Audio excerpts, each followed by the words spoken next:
Stove ഓണാക്കിയിട്ട് pan അടുപ്പത്ത് വെച്ചിട്ട് പിന്നെ എണ്ണയൊക്കെ തടവി കൊടുത്തിട്ട് ഒരു ദോശ ചുട്ടിട്ട് ഞാൻ ഗണപതിക്ക് നേർച്ച വയ്ക്കുന്നുണ്ട് കേട്ടോ. നേർച്ചയില്ല, ഇതൊരു വിശ്വാസമാണ് കേട്ടോ. അന്നത്തെ വിഘ്നങ്ങളാണോ എന്തോ, ഇനി ഭക്ഷണം എന്തുവാണോ എന്തോ എനിക്കറിയത്തില്ല കേട്ടോ. ഇങ്ങനെ എല്ലാവരും പറയും ഗണപതിക്ക് കൊടുക്കണമെന്ന്, അങ്ങനെ ഞാനും അനുസരിച്ച് പോകണം.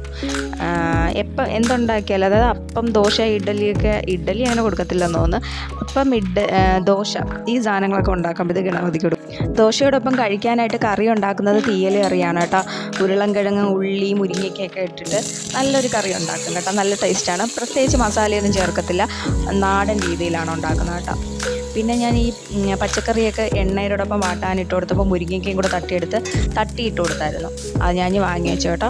പിന്നെ ഞാൻ മീൻ പൊരിക്കാനായിട്ട് വെച്ചു. കൂട്ടത്തിൽ പിന്നെ തീയൽ കറിക്കുള്ള തേങ്ങാപ്പാലൊക്കെ പിഴിഞ്ഞെടുത്ത്, തേങ്ങാപ്പാൽ ഒഴിച്ചതിന് ശേഷം ഞാൻ പിന്നെ മുരിങ്ങയ്ക്കാൽ ഇട്ട് കൊടുത്തു കേട്ടോ.